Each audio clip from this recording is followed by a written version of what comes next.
And in that break, I was able to find inspiration and discover this new passion, really lean into this new passion of mine, which was sharing what I know. Sharing what I know. I don't want to be like the best teacher in the world, but I have learned a lot over the past 10 years, and I just really want to share that with new artists, especially with those new artists who are trying to pave a path as a live wedding painter. Welcome to The Composed Artist, the podcast where we explore the intersection of artistry, entrepreneurship, and self-improvement and continue to pursue a more composed life. I'm your host, Stephanie, an artist specializing in live wedding painting, living in the vibrant and soulful city of New Orleans.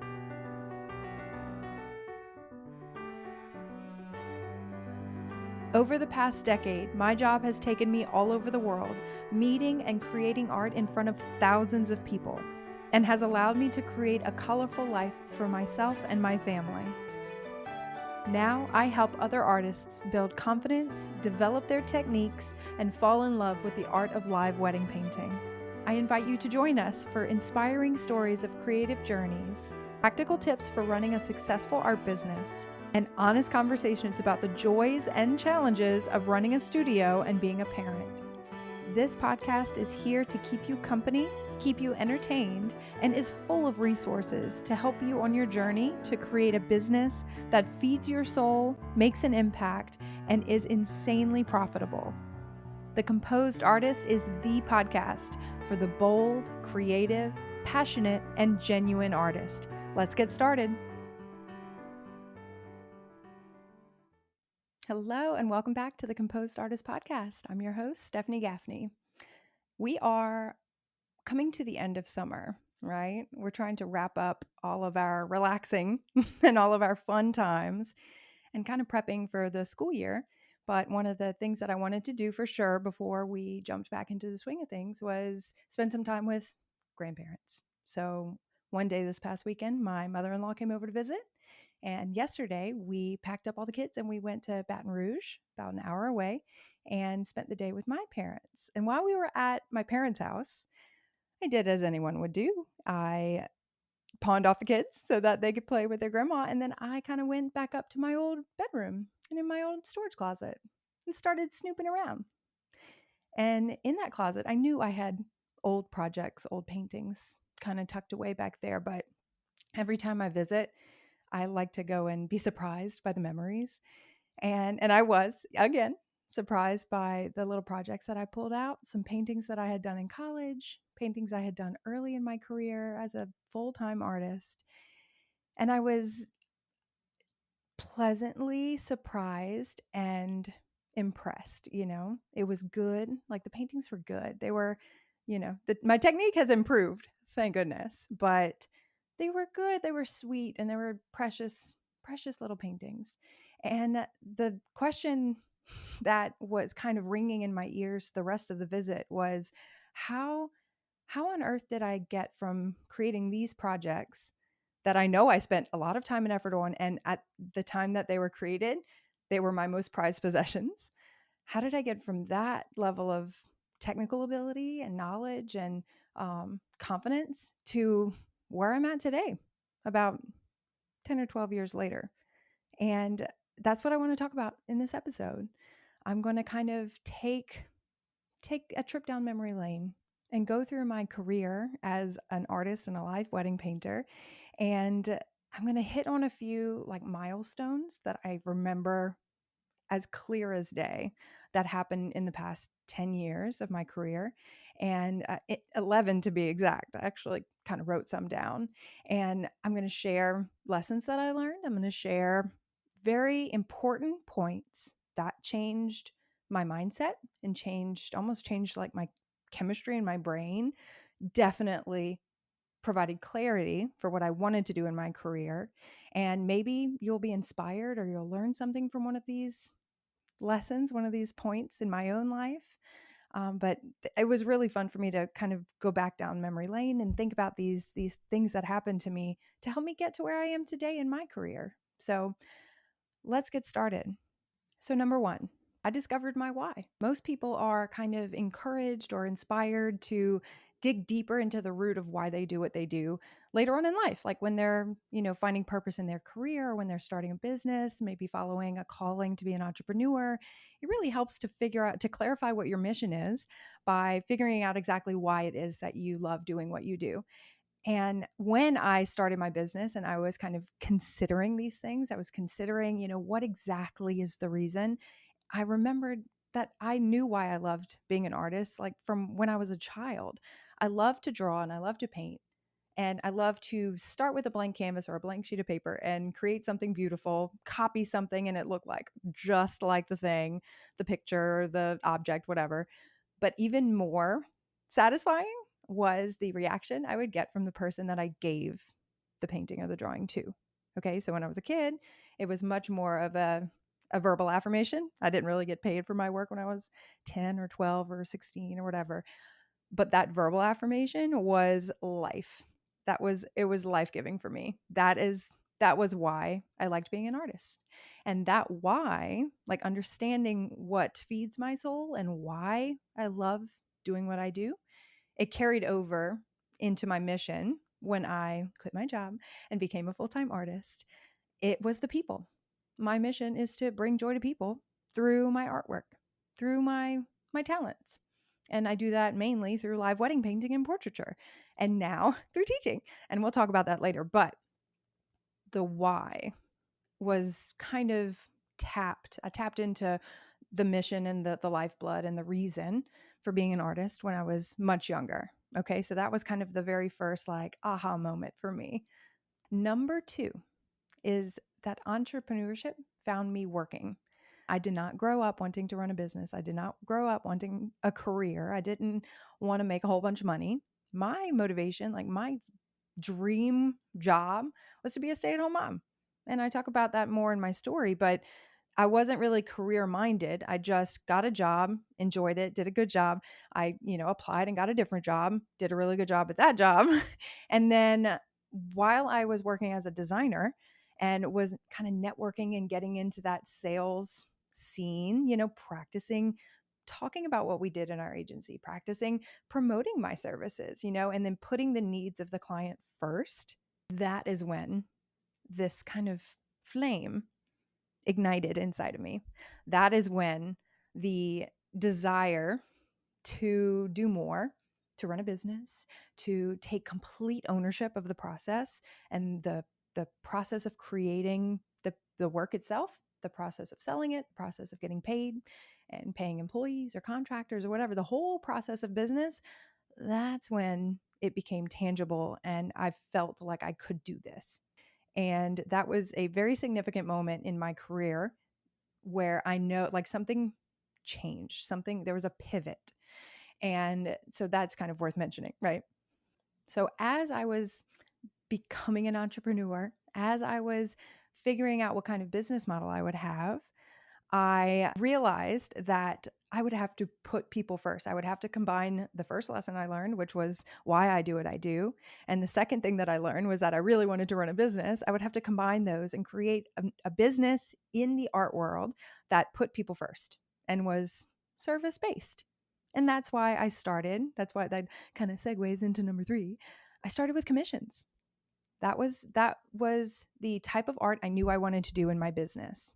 I knew I wanted to create paintings that were representative of what other people loved, so that when there was the connection between the consumer and me, the artist, there was kind of that Venn diagram, that overlap of joy for both of us. I was painting something and I knew that they would love it, and they were receiving something that they knew they would love. It was perfect. Like it made perfect sense. And so from day one, I have been a commission painter. I still am to this day. Now, selling commissions, marketing commissions was very slow at first. Okay. As with most businesses, it takes a lot of energy, a lot of effort to kind of get that ball rolling. And so, along with commissions, I painted original works. I painted things that I was inspired to paint. I painted, groupings of paintings of birds and landscapes. And I even did abstract paintings. And I'm not an abstract painter, but I was doing it. I was doing it all. And I realized that, my audience the pool of people who were aware that I existed and my work existed was really small. It was just the people I knew on Facebook and their friends. And that ripple, it was growing, that little ripple effect of word of mouth, it was growing, but it wasn't significant enough to get past the barrier of like just paying my bills. It's like one off job here, one off sale there. I did get into a gallery in like a retail gallery in my hometown, but even then, it was just not enough eyeballs. So I knew I needed to get in front of more eyeballs. And so the next thing that I did in my business, the next big courageous leap that I made was to sign up for an art festival. I had the paintings that I had in my apartment, in my portfolio, if you will, that I hadn't sold yet. I had those. And then I had this desire to make more money and make a better living for myself.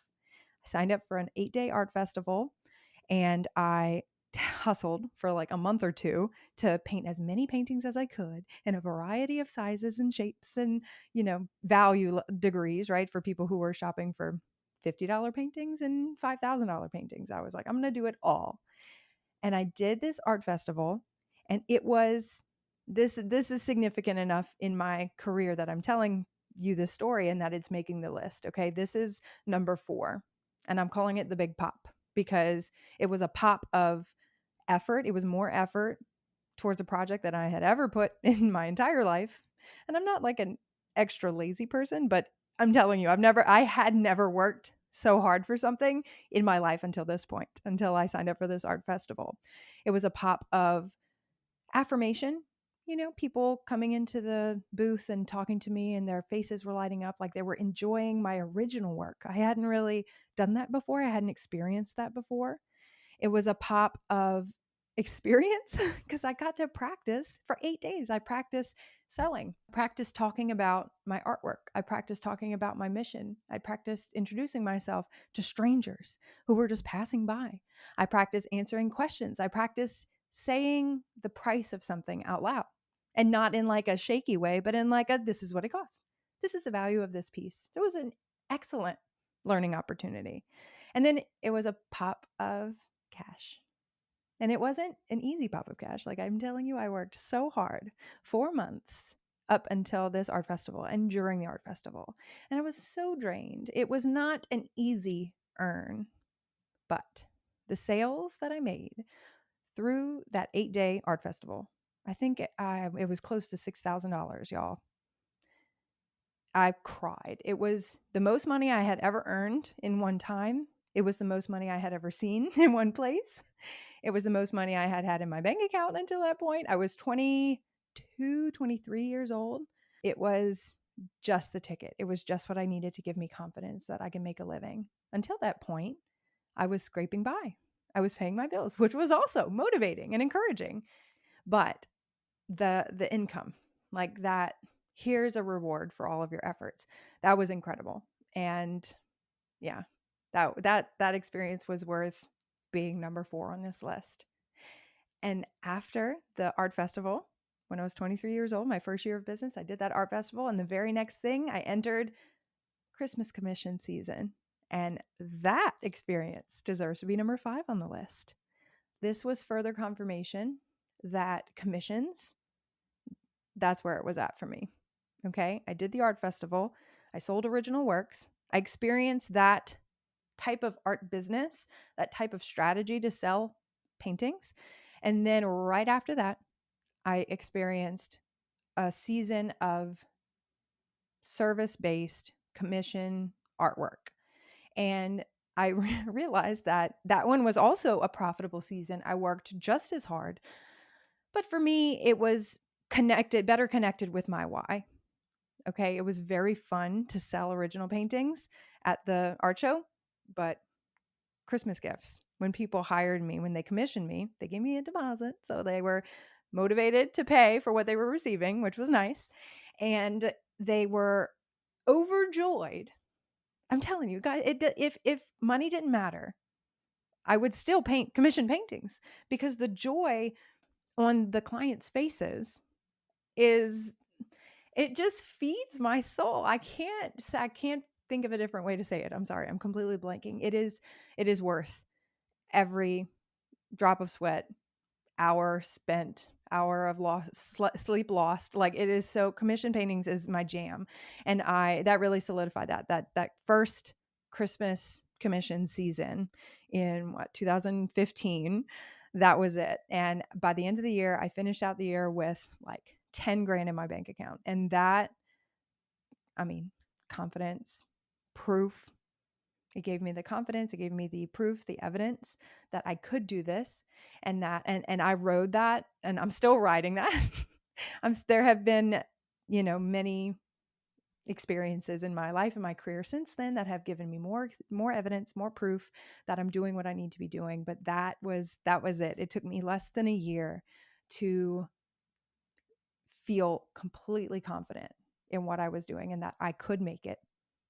So that was the first 5. I'll recap them. The first milestone was when I realized my why.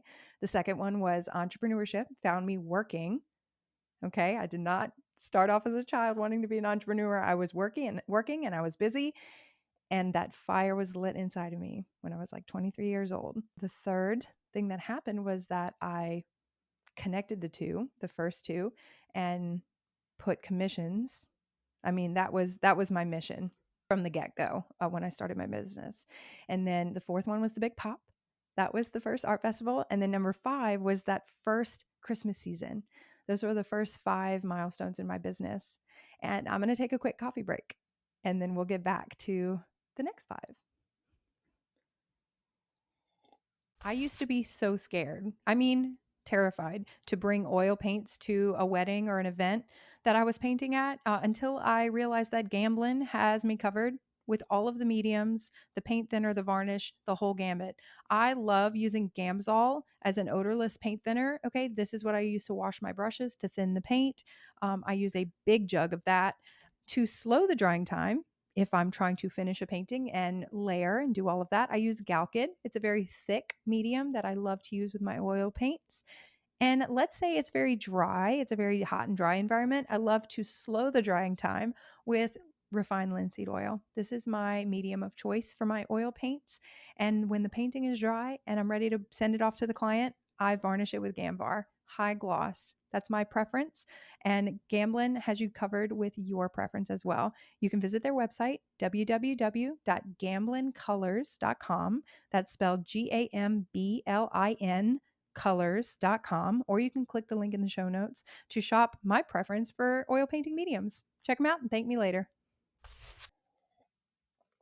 All right. I've got my coffee. I hope y'all have too. So we have established now that I am a full-time independent artist focusing on commissions. Wonderful. Joy. Happiness. The next thing that happens in my career is the very first request I ever received to paint at someone's wedding. I am a live wedding painter. I have a very long and happy career as a live wedding painter. I've been doing this for 9.5 years so far. And that moment, that message on Facebook that I received from my friend Chelsea in 2015 to paint at her wedding, it's crystal clear in my memory. You know, when you think back to your childhood of when you discovered you loved your sport, or you loved being an artist, or you met the love of your life, or whatever. Those moments, you'll never forget them. They're carved in your memory. When I read that message, I felt fear. I mean, I was like, oh my gosh, I don't think I can do this. And I actually told her, oh, I don't know. Is this a thing? Like, I can't even paint when people are at my studio, like in my apartment hanging out. I get distracted and I feel like I have to entertain or visit with them. How on earth am I going to paint in front of all these people, all of these strangers who I don't know them, and they're just going to be judging me, and I'm going to be painting, like creating a painting in front of all these people at your wedding? Like, I want to hang out with you. I don't want to hang out. It was just all of these emotions, all of these thoughts. And I asked her, is this a thing? And she said, oh yeah, it's totally a thing. And I Googled painting at wedding ? I didn't even know the right keywords. And a couple of artists popped up, I think like 4 or 5 people in the States, and who are now friends of mine, which is so wild. And I looked through their websites and I looked through their portfolio, and I zoomed in really close to see the brushstrokes and to see like if I can see how they layered the paintings or how big they were, how big the portraits were on the paintings themselves. All of these things. I was just kind of doing like a really quick, fast and dirty search. Can I do this? And I responded back to Chelsea and I said, I don't know. I don't know what it would look like at the end of the night. Obviously, I haven't ever done this, but if you trust me to go and paint and have fun and entertained, and if you love the painting at the end of the night, then yay, it works out. You can have it, love it. But if you're not like, if the painting that comes out at the end of the night is not what you were hoping for, I can totally redo it from a photograph because that's what I knew I could do. That was my gig. I was, working from photo references for the most part. And she said, "Oh no, you're going to do a great job. We're going to love it. I want exactly what you paint at the end of the night." She was just very encouraging. "I want you no matter what." And I said, "Okay, okay." That was the level of confidence. It was an agreement. And then I did look at what other artists were charging. And of course, I did not charge her what they were charging, what the going rate for a live painter was at the time. But I did find some sort of percentage that I felt comfortable with, that I felt was not like, I was getting taken advantage of, because I knew at the time I was doing commission paintings. I did know an idea. I had an idea of what my value was and what the value of my work was. And so I kind of did a little bit of emotional math. And I think I quoted her like $1,600 for a 24 by 36, which to me at the time was a ton of money. That was more than rent. So that covered it was like one painting that covered my rent for the month. It was insane. I was so motivated by the idea. I was jazzed. I was like, is this a thing? This is a commissioned painting for sure. So this is something I know I love to do, but doing it in front of people, like doing it as like a performance, this could be fun. And so I got on Facebook, actually used my graphic design skills, and I designed a little like promo, and it literally said, "Hire me. I'm a live wedding painter. Hire me to paint at your wedding and entertain your guests. And then you get to keep the painting." Like that's what I said. I said, "I am a live wedding painter." And I posted that on Facebook and started marketing myself as a live wedding painter. Had I done one yet? No, absolutely not. But what I did to give myself the confidence to know what I could do in a short amount of time was I stood up, I pulled a photo off of like Pinterest of a bride and a groom during their first dance. I stood up and stepped back and I set a timer for like 3 hours, because a reception is like 3 hours long, 4 hours long. And so I was like, okay, let's see what I could do. And it was a small canvas. It was like 16 by 20, maybe even smaller, maybe 11 by 14. I don't know. But I painted something in about 3 hours and then stopped the timer. And it was a lot looser than my studio paintings were, but I was even more jazzed because I was proud of what I produced. And then I was like, yes, I could do this. And then as the messages and the emails came in from Facebook of friends and friends of friends, and you know how the ripple works in word of mouth marketing, they were asking all kind of questions that of course I didn't have the answer to, but I answered them with what made sense to me. Like how long would you paint? Oh, it would make sense that I would paint the whole time, right? When would the painting be done? I'm not going to guarantee it's done at the end of the night, but I can, I know it'll be done the following week, and I can bring it to you or mail it to you, because I was, of course, doing local. Like I wasn't beyond local weddings. I didn't know anybody outside of the state at that time. So I was just answering questions with what I knew to be true. And I booked another wedding. And then I booked another wedding. And for those who don't know, I'm sure you have an idea of what live wedding painting is, but for those who are listening in and have no idea what I'm talking about, live wedding painting is the art of having an artist come to your wedding and stand there and create a painting from scratch, from a blank canvas to a finished canvas, start to end, by the end of the night in front of your very eyes. It is wild. Every artist has a different like medium preference. So you'll see oil painters, you'll see watercolor painters, you'll see artists painting on 16 by 20 canvases that can fit in your hands. You'll see artists painting 5 foot wide canvases, like panoramic shots. it is up to the artist and their preference and their comfort level. And it is also up to you, the client. What style of painting do you like? Like, there are a lot of freedom in decision making on who you hire and what the painting would look like hanging in your home. And it's just really entertaining. It's entertaining for your guests. It's entertaining for you. And it's a great opportunity for connection between your guests, people who know your spouse, people who know you from like high school, when they come together and, sit next to each other at a table and they don't know anybody, they can leave at the end of the night having this shared experience of watching this painting come to life. It is the coolest thing in the world to witness. And for me, it is the coolest job in the world. Like, I have niched down to weddings, and I'll talk more about that in a little bit. So, this concept of live wedding painting like grabbed hold of my heart.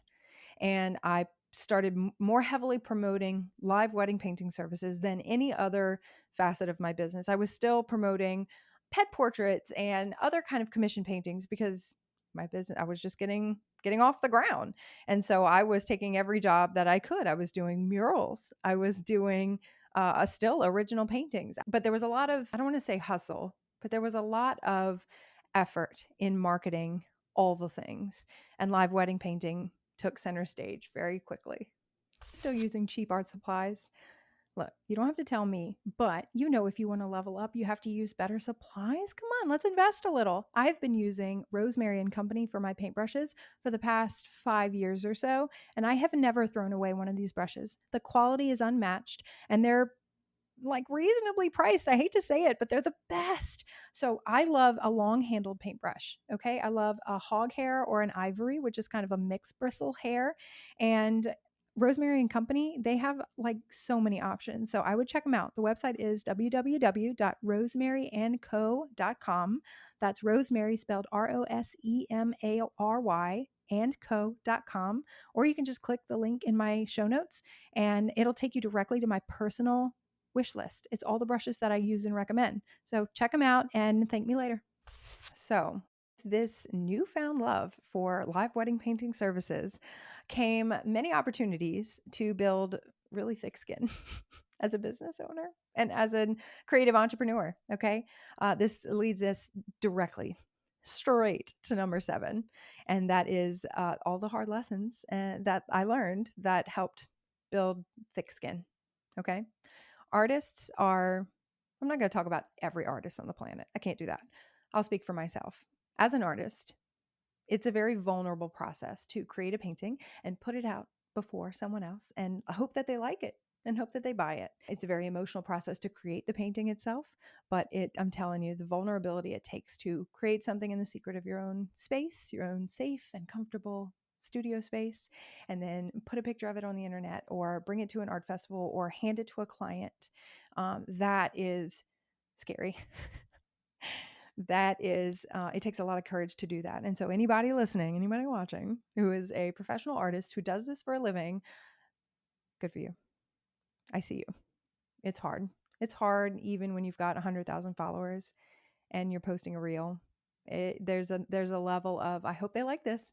I hope this does well. I hope this isn't a waste of my time, and I hope that nobody hurts my feelings. Like even to this day. So now that, this is one point, number 7, hard lessons learned equals thick skin.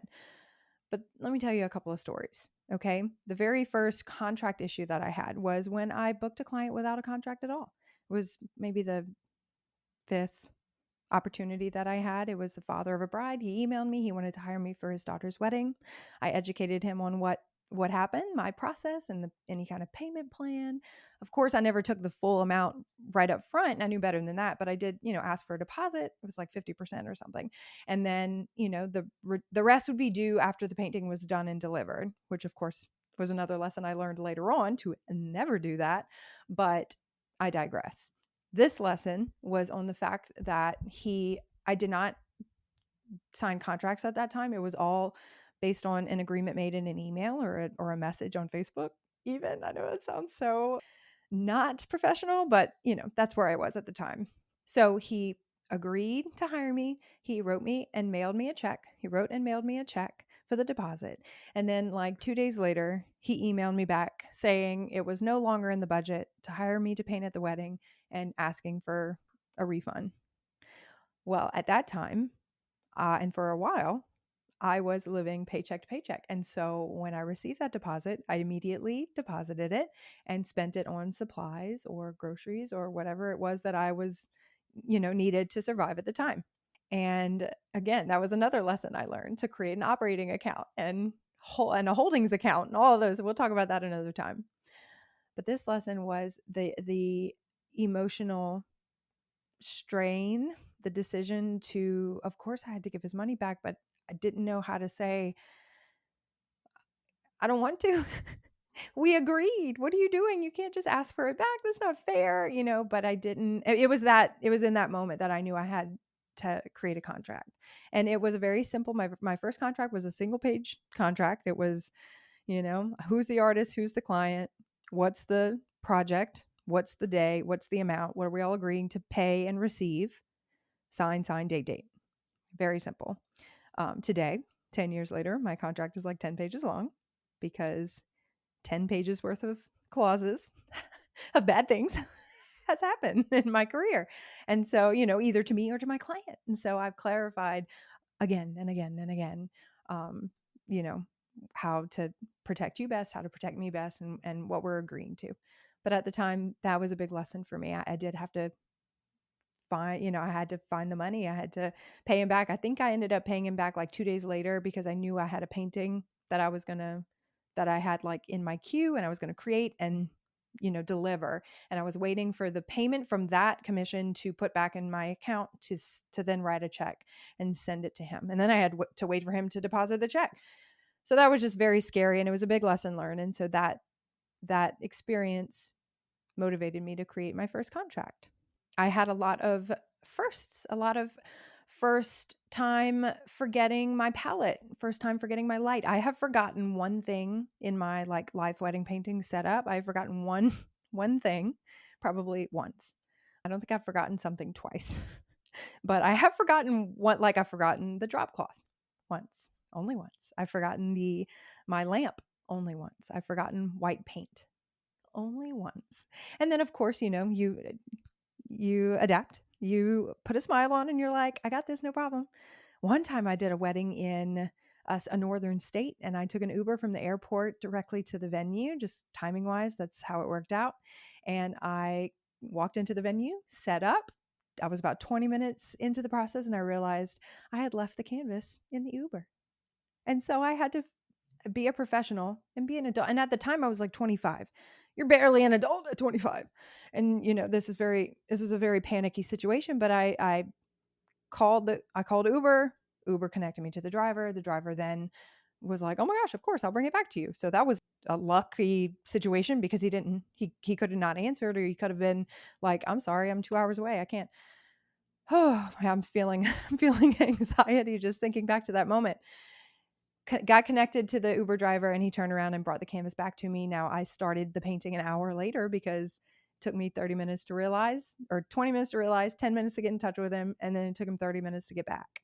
So that has never happened again, but a lot of firsts and a lot of like, I'm not going to let this happen again. I'm going to keep control of the situation. I'm going to learn this lesson and, do better in the future. So this whole job is you're learning lessons, you're adjusting. Anytime you do something for the first time, like it's not going to be your best time. So look at me, listen to me, tell you, I've been live wedding painting. I've been running an art business for almost 10 years now. And I still make mistakes and I still have hilariously silly, like they make sense. Like the lessons that I'm learning, it's like, duh, don't forget your canvas in the Uber. But you learn your lesson and then you add it to your don't forget these things list. And then you move on. And then you learn another lesson tomorrow. So moving on from hard lessons learned, this leads me right to number 8, which was a pretty big life change for me. I got married and I moved from Baton Rouge to New Orleans. So that was another big change. And then within 3 months of getting married, I got pregnant. And so I very quickly became a mother. So what used to be my sole priority, I had a boyfriend, but still it was long distance. So like I woke up And from the moment I woke up to the moment I went to bed, I was concerned about my clients and my job and the painting that I had on the easel at the time. And then that all changed. I then had to share my time and my attention and my affection and with, a spouse and a child. And I was exhausted. I was, there were fewer things within my control, right? The amount of sleep I got, how much energy I had, how much time I had. It was just a really big change. And I really had to adapt in order to thrive in this new change. Of course, it's been wonderful. Of course, I would never go back. I'm so grateful to have my husband in my life. I'm so grateful that I have now 3 children. Man, life has changed so much. I mean, going back to how on earth did I get here? It's insane. But again, I love this beautiful life that I have now, as a full-time artist and a mother and a wife and a teacher and all the things. I'm just happy to be here. So that was a really big adjustment and is worth noting. If you get married, if you move from one city or one state to another, if you have a child or adopt a child or even get a dog, like your life evolves. And it's important to kind of be flexible, give space for things outside of your control that might improve your life, that might bring you joy in a way that, when you're living alone in an apartment and have everything under your control and everything's under your thumb. And, there's having flexibility for surprises and things outside of your control happening. It can be a good thing. It was a good thing for me. So that was a pivotal moment for me, is going from being a single person and an entrepreneur to then being a wife and a mother and, moving the business out here, which it doesn't really matter where I work because I travel for weddings and I work in my studio and ship paintings from my studio all around the world. So I could be, I think about it sometimes. I could be living like in Italy or in Florence or in, Hawaii, and I could do it if it, I don't know, going off on a tangent. Moving from Baton Rouge to New Orleans wasn't the end of the world. But the getting married and having kids was pretty big change. Number 9 is a biggie. And it wasn't just me.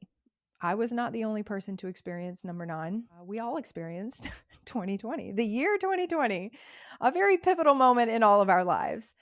There was, I'm not even gonna like dance around. It was a big change.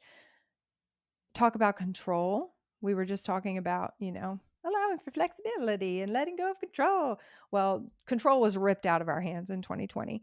And for me, that looked like all of my weddings being canceled or postponed. And some of them were postponed to dates that I was not available, thus having to cancel them. So I had some really hard decisions to make in 2020. As an artist, of course, I couldn't be sure that I would still have a job, that I would still be able to sell work after all of this was over. The weddings that I had booked, I had to decide whether or not I was going to return the payments. Technically, I didn't have to. I had a clause in my contract stating that the retainers were non-refundable. But at the time, everybody who was canceling weddings or rescheduling weddings were in a heartbreaking position. And I decided I could have kept the payments. Like I said, our income completely stopped, as did almost everyone else in the world, for a period of time. And there was a lot of unknowns, but we decided to go with good character. And so I refunded everyone's retainers and decided to start doing original paintings, decided to start doing online pop-up markets with friends of mine. And we sold paintings then. I did get some commission jobs. People still came through with their desire for beautiful artwork that was personal to them. It was incredible.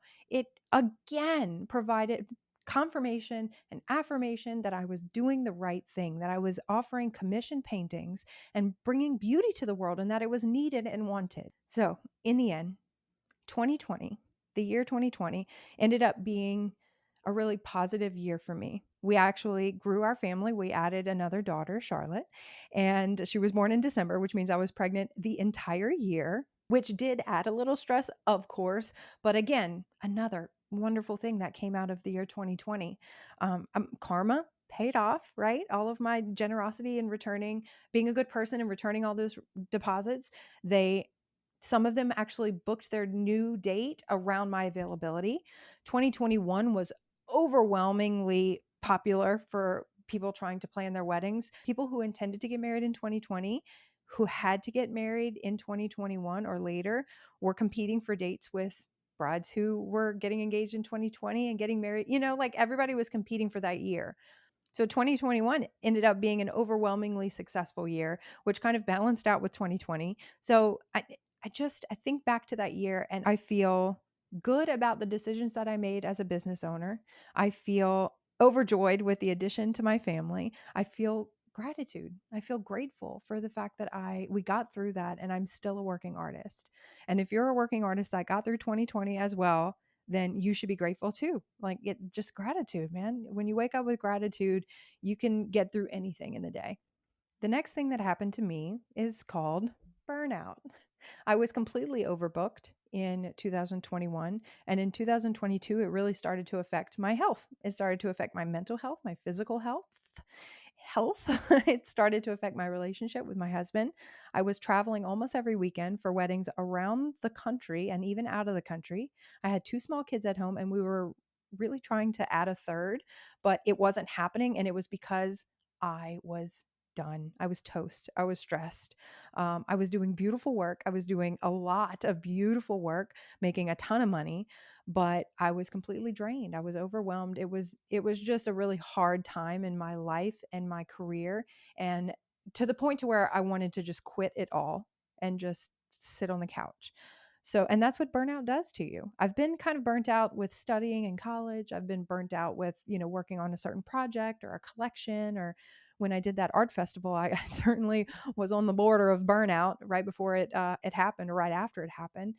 I've been exhausted in my life, but in 2022, I was officially burnt out. And so I decided to take a couple months off. I was terrified, but my exhaustion overwhelmed the fear of stopping, taking that break. I hadn't taken a break. Even when I had Madeline, even when I had my first daughter, I didn't stop. And then, especially when I had Charlotte, I didn't stop working. I got right back to it. I had weddings booked like 4 weeks after D-Day. So I just kind of kept going. But this time I needed to stop and I needed a hard stop. So for 2 months, which that feels like a long period of time when you have never stopped for that long. But in the grand scheme of things, I probably should have stopped for longer. But I took 2 months off. I did not get on Instagram. I did answer emails because at the time it was just me working in the business and I did not want to, I didn't want to get like blacklisted or lose all of my clients because I knew I wanted to get back to work one day. But I continued answering emails, but I stopped. I was a full-time mom. I visited my family. I took naps. I was more involved with helping, Chris, like bring him lunch during the day and bring his suits to the dry cleaner. I was much more of a just full-time housewife, and it was awesome. It was awesome. That period of time not working taught me a few lessons. When that period of time ended and I got back on Instagram, I realized that the world just kind of kept turning. Like the world did not stop on its axis when I stopped. That was a big lesson. I don't know why. I don't know where I got the gall to think that if I stopped marketing and stopped posting and stopped painting, that somehow the world would end. Like that's so silly.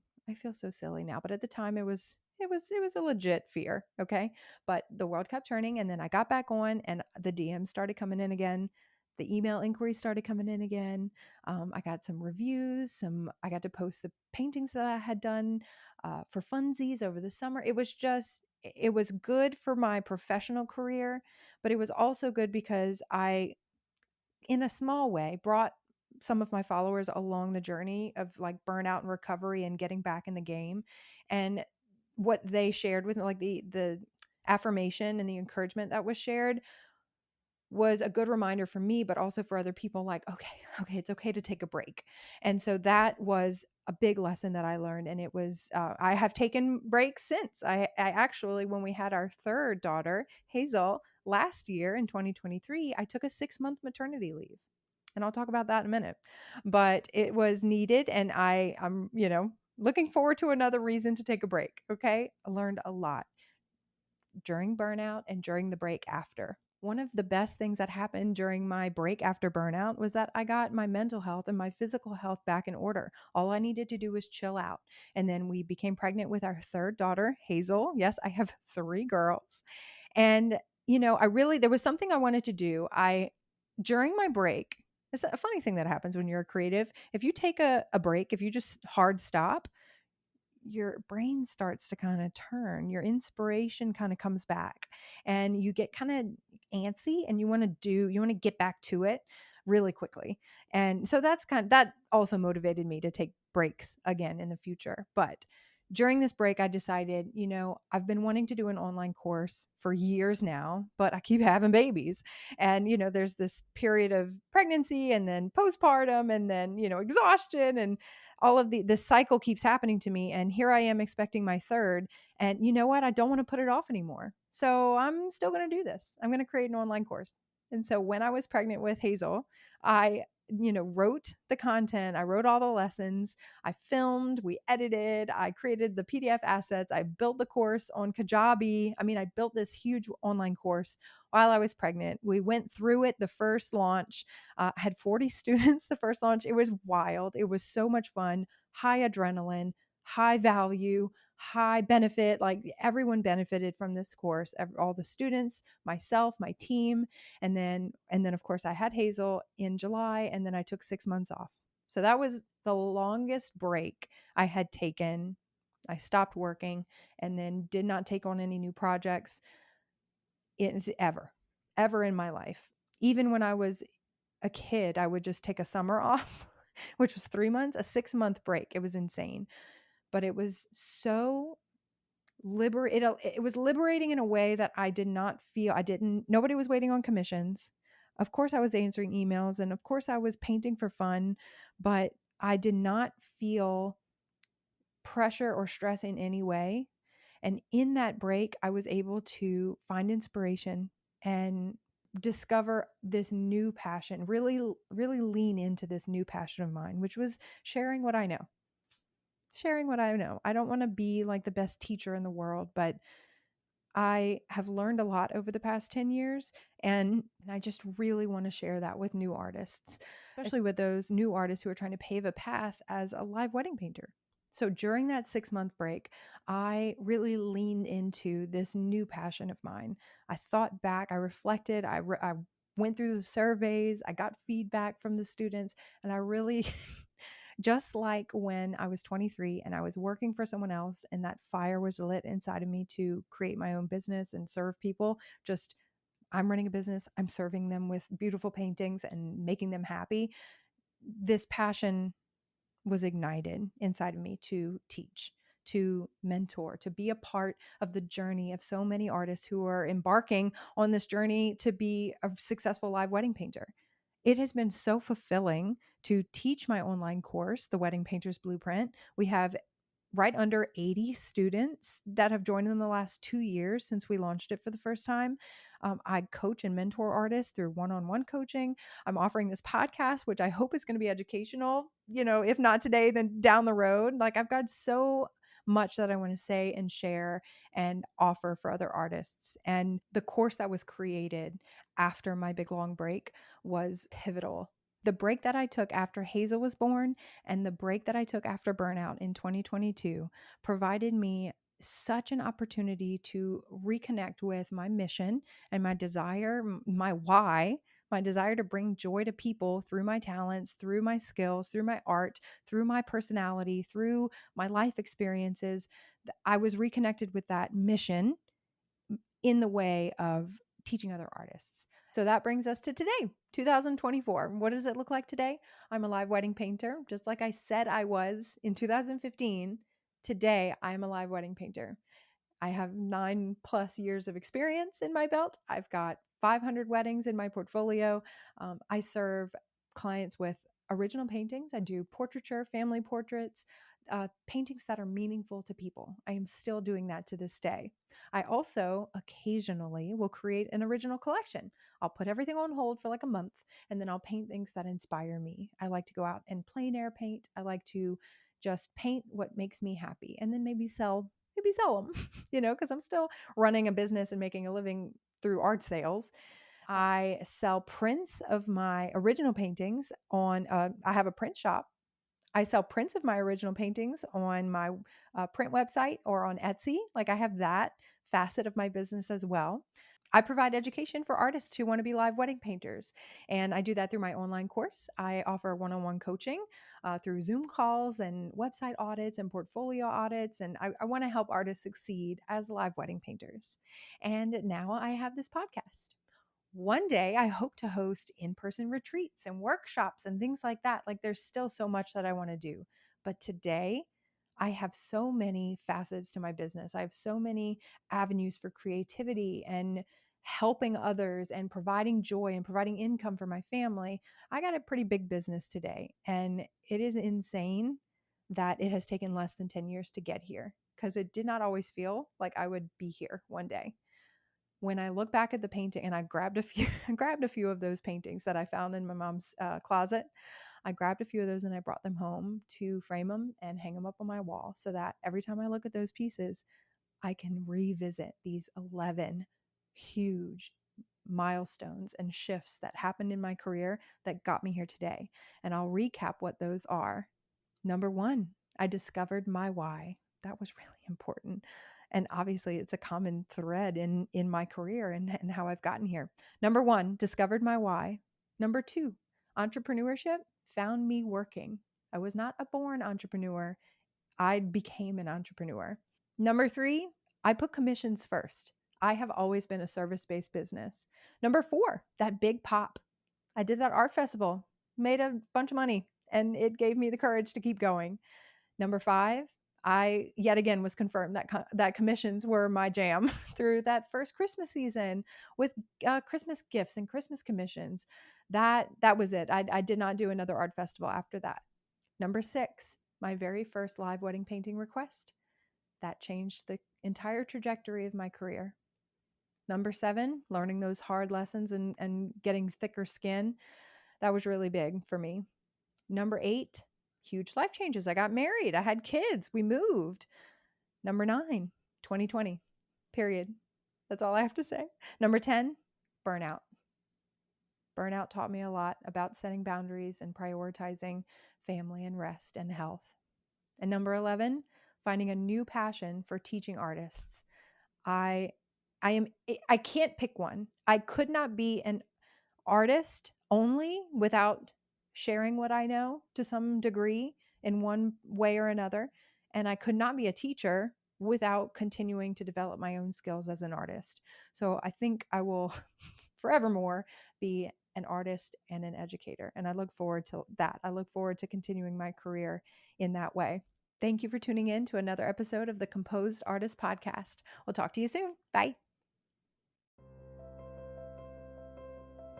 Thank you for tuning in and joining us on this journey of artistic exploration, entrepreneurial growth, and personal development. Remember, you have the power to create a life that is both fulfilled and balanced. If you enjoyed today's podcast, please subscribe to The Composed Artist on Spotify, Apple Podcasts, and YouTube. And don't forget to leave us a review. Your feedback means the world to us and helps us reach more creatives like you. Until next time, keep creating, keep dreaming, and keep pursuing that composed life. You got this.